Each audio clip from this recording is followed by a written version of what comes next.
हमने देखा है कुछ नौजवानों को कि एक था हमारे पास आया, बेचारा बड़ा परेशान था, वजीफे उसको अमाल चाहिए थे। क्यों मियाँ? घबराया हुआ है, चेहरा उतरा हुआ है। कहा महबूबा छोड़कर चली गई है, 3 साल से था लेकिन अब वो धोखा देकर दूसरे के साथ चली गई। लटका हुआ मुंह है, उसे वजीफा चाहिए, अब अमाल चाहिए।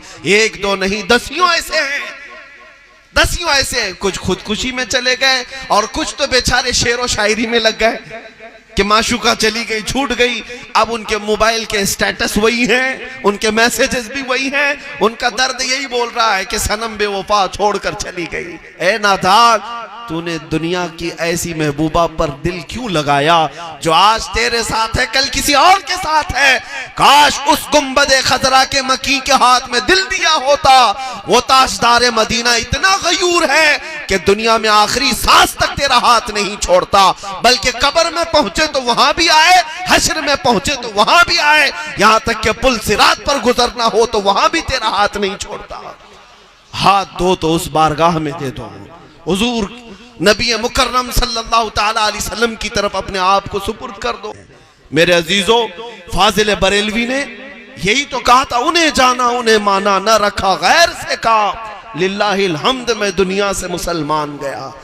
ये एक ऐसी अजीम दौलत है जो इस पर फिदा होता है, मौला उसे इतनी बुलंदी अता करता है। हम आज भी महफिलों में देख रहे हैं, आला हज़रत का नारा क्यों लगाया जाता है? आप आला हज़रत के खानदान वाले हो, आप उनके खानदान वाले हो। मेरे अजीजों, सिर्फ मुरीद होने की भी बात नहीं, उन हलकों में भी मैंने देखा है जिनका सिलसिला किसी और से है, लेकिन मसलक के आला हज़रत और इश्क व मोहब्बत के नारे वहां पर भी। हद तो यह है, हिंदुस्तान तो हिंदुस्तान, मिस्र में भी मशाइख को मैंने खड़े होकर मुस्तफ़ा जाने रहमत पढ़ते हुए देखा है।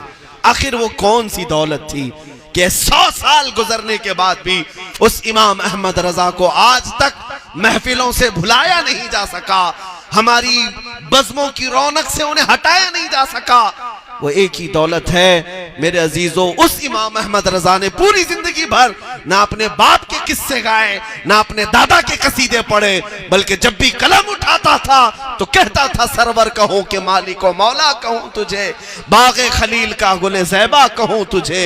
ये इमाम अहमद रजा फाजिल बरेलवी की वो अजीम खुसूसियात में से एक खुसूसियत है कि नबी मुकर्रम सल्लल्लाहु ताला अलैहि वसल्लम पर वो मर मिटने वाली मोहब्बत करता था। अजीज़ान गिरामी, वहीं से आज नामूसे रिसालत की बात की जाती है। मैं समझता हूं तहफ़्फ़ुज़ नामूसे रिसालत का सबसे बड़ा सबक कहीं से सीखने को मिलता है तो इमाम अहमद रजा के दरवाजे से मिलता।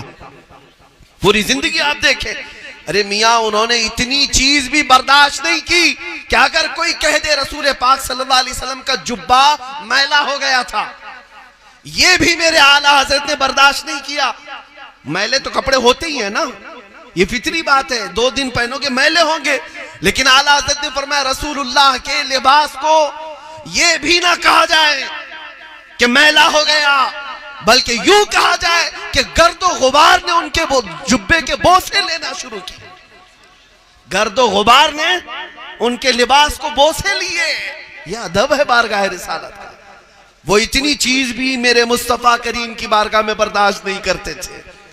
अजीज़ान गिरामी वक़ार, यही इमाम अहमद रजा की अजीम खुसूसियत थी जो मुहाफिज़ नामूस रिसालत थे और पूरी उम्मत को उन्होंने यही दर्स दिया है।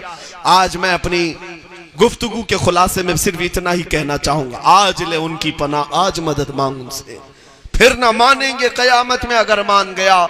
ऐ नौजवानों, आज तुम्हारे अखलाक व किरदार किस तरफ को जा रहे हैं, किस तरफ को जा रहे हैं? क्या तुम्हें यह ज़ेब देता है कि तुम यहूद व नसारा की तकलीद पर चलते रहो? हमारे उन नौजवानों को देखकर मुझे अफसोस होता है जिनकी सुबह गाने की धुन पर होती है, रात में बिस्तर पर सोए तो म्यूजिक की धुन पर सोए। तुम रात को सोते वक्त भी फिल्मी गानों पर सो गए और सुबह उठे तो गानों की धुन पर उठ रहे हो। तुम्हारे लिबास, तुम्हारा ये वज़ा कता, ये देख करके तो नहीं लगता कि गुलामान मुस्तफ़ा की कोई जमात है। तुमने आज अपने बालों से लेकर अपने लिबास तक, अपने खाने पीने और अपने रहन सहन तक सारी चीजें बदल डाली हो। मैं समझता हूं दुनिया ने जुल्म किया है हमारे साथ कि हमारे सामने फैशन नाम से और मॉडर्निज्म नाम से कई चीजें लाकर हमारे असली अखलाक को चुरा लिया। आज हमारे बच्चे हमारे घर में अजनबी नजर आ रहे हैं, नौजवान बच्चे आज हमें अजनबी नजर आ रहे हैं। इसलिए मेरे अजीजों, तुम्हारी फलाह व बहबूदी अमेरिका और यूरोप की धूल में नहीं, तुम्हारी कामयाबी सिर्फ गुंबद खजरा की छांव में है। आज अगर नहीं समझोगे, कल फिर तुम्हें समझ में आ जाएगा। अर्श हक है, मसनद रिफात रसूलुल्लाह की, देखनी है हश्र में इज्जत रसूलुल्लाह की। क़यामत के दिन तो समझ में आ जाएगा कि अगर वहां परचम किसी का लहराएगा तो मेरे मुस्तफ़ा का लहराएगा। आज जिन नौजवानों को हमारी बातें कड़वी लगती हैं कि हजरत अभी तो उम्र ही क्या है, 25 साल की है, 27 साल की है, आप अभी से कहते हैं मौलवी बन जाए हम दाढ़ी रख करके, अरे मुल्ला बन जाए। मैं उससे कहता हूं, क्या तुझे इस बात का इल्म है कि दुनिया का सबसे हसीन चेहरा कौन सा था? वो बरजस्ता कहता है मेरे मुस्तफा से ज्यादा हसीन कोई नहीं था। जालिम जब मेरे मुस्तफा को सबसे हसीन मानता है तो दुनिया के सबसे हसीन चेहरे पर जब दाढ़ी थी तो तू कैसे समझता है कि दाढ़ी निकालने के बाद हुस्न बढ़ता है? कैसे तुम्हें यह लगता है कि उस चीज को हटा? हसीन तो वही है जो मेरे मुस्तफा के चेहरे को अपनाए। हाँ, रसूल पाक सल्लल्लाहु ताला अलैहि वसल्लम के अखलाक व किरदार। मैंने एक बड़े बुजुर्ग के मुतालिक रिवायत पढ़ी कि कब्र में हम भी जाएंगे, आप भी जाएंगे, सवालात होंगे ना, तुम्हारा रब कौन है, तुम्हारा दीन क्या है। तीसरा सवाल फरिश्ते कर रहे होंगे, हुजूर पाक सल्लल्लाहु अलैहि वसल्लम को दिखाकर इनके बारे में तू दुनिया में क्या कहता था? मा कुन्त तक़ूलु फ़ी हक़्क़ि हाज़ा रजुल। उस वक्त कब्र में मेरे आका तशरीफ लाएंगे। वो बुजुर्ग लिखते हैं कि अगर तुम हुजूर की सुन्नतों से नफरत करते थे, दुनिया में अमल नहीं करते थे, कब्र में रसूल पाक सल्लल्लाहु अलैहि वसल्लम अपना चेहरा फेर लेंगे और फरमाएंगे खबरदार तू मेरी तरफ मत देखना, इसलिए कि दुनिया में तुझे मेरा चेहरा अच्छा नहीं लगता था। मुझे बताओ मुसलमानों, कब्र में फिर किसको मदद की दुहाई दोगे, किसको पुकारोगे?